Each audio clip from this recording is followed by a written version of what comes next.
গুনাহগার হিন্দু হোক, বৌদ্ধ হোক, খ্রিস্টান হোক, মুসলমান গুনাহগার হোক, পৃথিবীর মানুষ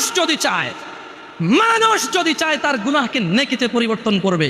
ও যেই ধর্মেরই হোক না কেন, যেই দিনেরই হোক না কেন, সেম প্রসেস শিখাই দেব, জানাই দেব যে হিন্দু লোকটা যদি তার শিরকের গুনাহকে নেকিতে পরিবর্তন করতে চায়, ইল্লা মান তাব, এ হলো মানুষ, এ হলো কি মানুষ, ওর ধর্ম যেটাই হোক।